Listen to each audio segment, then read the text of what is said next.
Hey everyone, welcome back to the channel. I really appreciate you being here today.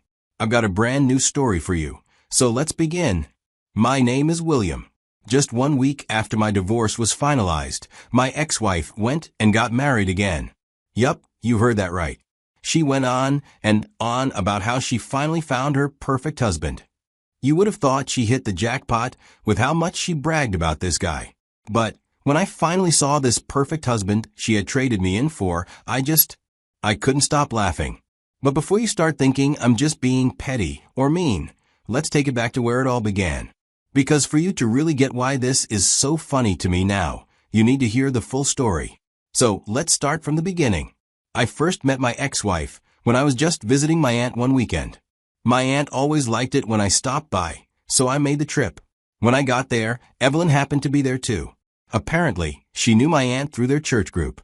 They weren't exactly best friends, but close enough that she would swing by now, and then to check in or lend a hand. I'll be real with you. The first time I saw Evelyn, I barely even noticed her. Not because she wasn't pretty or anything like that. She was. But you know how sometimes you meet people, and they just don't leave a mark on you? That's exactly what it was. We exchanged a few polite words, but that was about it. If you'd asked me a week later to describe her, I probably couldn't have told you a single thing about her. Fast forward a few months later, and I ended up visiting my aunt again. Only this time, Evelyn was there too, but the situation was a little different. She was up and moving, helping my aunt with cleaning around the house, cooking, little things like that. We ended up talking a bit more that day, but the conversation flowed a lot smoother than I expected.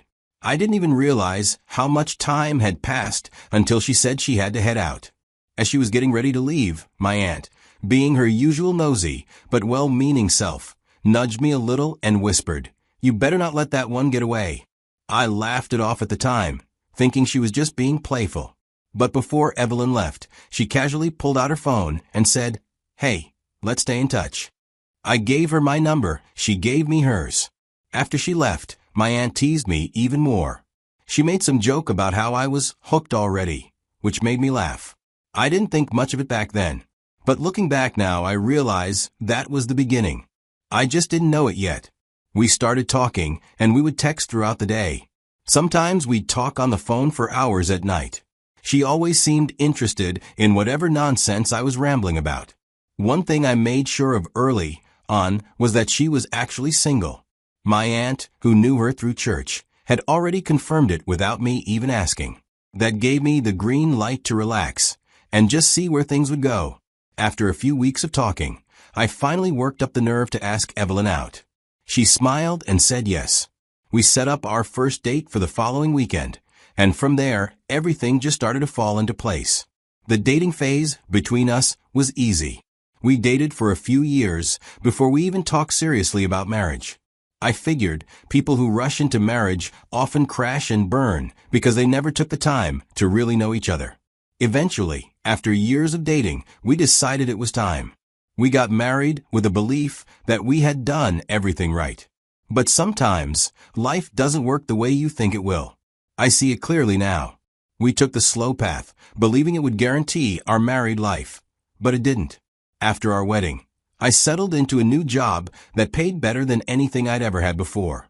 At the time, it felt like the smartest move I could make for us. The only problem was that it meant I had to travel a lot, flying out of state for days, sometimes even weeks at a time. I hated being away, but I saw it as a temporary sacrifice for a long-term win. Bring in good money now, set us up comfortably, and later on, I could find something more stable closer to home. It made sense to me. I thought it would make sense to my newly wedded wife, Evelyn too. At first, she seemed supportive. But as the trips piled up, so did the tension. What used to be a warm goodbye kiss turned into a stiff nod. Instead of asking when I'd be back, she started saying things like, "Of course you have another trip." I tried to explain to her again and again that I wasn't doing this because I wanted to be away from her. The money was important. But no matter how many times I tried to explain, she wouldn't understand. To her, it just looked like I was choosing work over her. I'd walk in the door, exhausted from a red-eye flight, and she'd start snapping about stuff that could have been brushed off. She started accusing me of things I hadn't even dreamed of doing. She'd ask straight-faced if I was sleeping around during my trips. She told me it made perfect sense to her. In her mind, it wasn't the work wearing me out. It was some other woman. At first, I figured if I didn't give her accusations any weight, they'd die off on their own. I stayed calm, told her she was wrong, and I loved her. But it didn't stop. It only got worse. Being at home started feeling like stepping into a courtroom where I was always the defendant and she was the angry prosecutor. I started finding excuses to stay out longer when I was back, anything to avoid the minefield that waited for me behind our front door. Even with all that distance, even trying to stay out of the line of fire, nothing changed. The coldness between us just deepened. And the sad part was, I wasn't happy being away either. I even started looking for other jobs, ones that would keep me closer to home. But the few offers I got barely paid enough to scrape by. It felt like no matter what I did, I was choosing between being broke or being lonely. And neither one felt like a real win. I remember coming back home after one of my work trips, and when I walked through the door, she greeted me with a small smile. At first, I thought she had finally gotten tired of fighting. Or she realized that we were both better off if we just let the small stuff go. For a while, I concluded that things were getting better. But it didn't take long before I noticed something else. Evelyn wasn't always at home much anymore. She'd say she was running errands or going to her friend's house. I didn't want to jump to conclusions. I didn't want to be that guy accusing his wife of cheating just because she had a life outside the house. So I kept it to myself at first. But deep down, that gut feeling had already started to grow, and it was only getting louder. One afternoon, Evelyn told me, like she always did, that she was heading to her friend's place. I just nodded and watched her leave. A few hours later, I was sitting in the living room when the doorbell rang. I opened the door, and the same friend Evelyn claimed she was with was standing right at the door, asking if Evelyn was home. I just stood there for a second, not even knowing what to say. I invited her in, while thinking about what I should do. After a few minutes, I picked up my phone and called Evelyn. She answered, and when I asked where she was, she said, without hesitation, that she was at her friend's place. I looked over at her friend sitting on the couch right across from me and felt a wave of anger and sadness at once. I asked Evelyn, "Is your friend there with you?" She answered without missing a beat, "Yes, she's right here." That was it. She had lied straight to my face without even flinching. I didn't say anything else. I just told her, "All right, see you later," and hung up, sitting there looking at her friend, who clearly didn't know what was going on. I decided I would wait until she walked back through that door. She owed me an explanation, and this time there was no talking her way out of it. When Evelyn finally came home later that evening, I was ready. I asked her straight out, "Where were you today?" She repeated the same lie, talking about how she had spent the whole afternoon at her friend's house. I didn't yell. I didn't make a scene. I just told her calmly that her friend had been at our house looking for her. I watched her face shift. At first, she stuck to the lie, said I must have been mistaken. I asked her to call her friend right there and then to clear it up. That's when she refused. Gave excuses about how it would be awkward, how she didn't want to drag her friend into our drama. The second she realized the lies weren't working, she changed gears completely. Instead of apologizing or even admitting anything, she started attacking me. She said I had abandoned her emotionally long before she started going out, that I was always choosing work over her, that maybe if I had been a better husband, she wouldn't have needed someone else. She even threw accusations at me, claiming I must have had someone on the side too, since I traveled so much. It was like she wanted to flip everything around, so I'd be the villain and she could be the victim. Eventually, she admitted there was someone else, someone who made her feel seen and appreciated. Told me point blank that he was better than I ever were. She didn't hold back.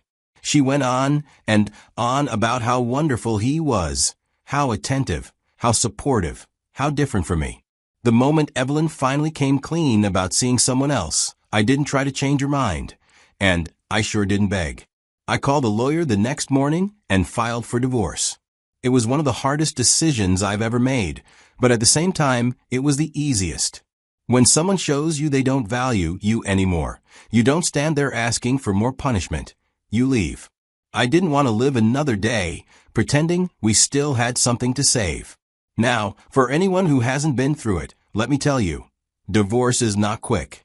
It's not like the movies where someone slaps papers on a table and it's over the next day. It's slow, messy, and it drags everything out. There were court dates, meetings with lawyers, paperwork that felt endless, and the emotional weight of it all was something I wouldn't wish on anybody.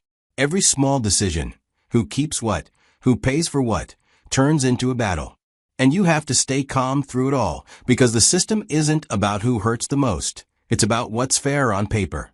While the divorce process was dragging on, Evelyn didn't seem bothered at all.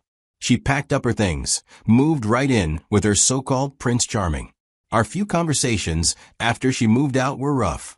Every time we had to talk, usually about the legal stuff or about splitting up our belongings, she made it a point to throw little jabs at me. She would smile and say things like, "Well, you were never really enough for me anyway," or, "Thank God I found someone who actually knows how to treat a woman." I won't lie, those words cut deep at first. But after a while, I realized I had to stop letting her words live rent-free in my head. I couldn't control what she said or did anymore, but I could control how I reacted. After almost a full year of court dates, paperwork, and negotiations, the divorce was finally finalized. Evelyn ended up getting a few things from the settlement, but I kept most of what mattered. In the end, I walked away with my head held high and my dignity intact, and that was worth more than anything she could have taken from me. It was exactly 1 week after the divorce papers were signed when I heard the news. Someone told me, almost in passing, that Evelyn had already gotten remarried. I remember just blinking for a second, like, wait, what? I thought there would at least be some gap between relationships. But no, apparently she wasted no time in tying the knot with her new man. I didn't get angry, though. I only wished good luck to them. I didn't plan to ever see her again. But life is funny sometimes. About a month later, I was running errands one afternoon when I bumped into them, Evelyn and her new husband. She saw me first, and the smile on her face dropped like a stone. The second I laid eyes on the guy, I started laughing. Here she was, always bragging during the divorce about how her new man was so much better, richer, stronger, more everything. And here he was, a small, scruffy-looking guy who looked like he still lived with his mom. I stood there, thinking to myself, is this what she betrayed me for? This was her idea of trading up? She just grabbed his arm and dragged him away, like a kid trying to hide a broken toy. I wished them a good day and kept walking. I wasn't laughing because I hated her or because I was bitter. I was laughing because I realized right then and there that I had dodged a bullet. A big one. And there was no part of me that wanted to go back and fix anything. Walking away from that moment, I felt lighter than I had in a long time. Just a deep, peaceful feeling that I had finally closed a door that needed to stay closed. Evelyn made her choice, and so did I. And in the end, I think I got the better deal. My freedom, my peace, and a future wide open in front of me. After the divorce, I made a decision early on. I wasn't going to jump into another relationship right away. I needed time to just be by myself, to heal, to figure out what I even wanted moving forward. Funny enough, after the divorce, one of Evelyn's friends started being a little extra nice to me. She would check in often, send friendly texts, and make small talk whenever we bumped into each other around town. Still, I tried not to think too much about it. After everything I had just been through, the last thing I wanted was to get caught up in anything complicated. I needed a break from drama, not a second helping of it. Looking back, there are a few hard truths I had to learn the painful way. The first is that no amount of patience can fix someone who is determined to misunderstand you. I spent years trying to explain myself, trying to be reasonable, trying to be understanding. But if someone is already set on seeing you as the bad guy, it doesn't matter how calmly you talk or how hard you try. They will twist your words, your actions, even your good intentions into something ugly. And that's not your fault. Another lesson is you can't lose someone who was never really with you in the first place. I used to think losing Evelyn meant I had failed, that I had let something valuable slip through my fingers. But the truth is, she had checked out long before we signed the divorce papers. She was physically there, but emotionally, she had left the marriage a long time ago. I share all this not because I want anyone to feel sorry for me, but because maybe someone out there needs to hear it. Maybe you're stuck trying to fix something that can't be fixed. Or you're blaming yourself for someone else's decision to walk away. If that's you, I hope you'll take it from me. Peace is better than pretending. Freedom is better than forcing something that hurts you. Anyway, that's my story. What do you guys think? I'd love to hear your thoughts down in the comments. Have you ever been through something similar? What did you learn from it? Let's talk about it.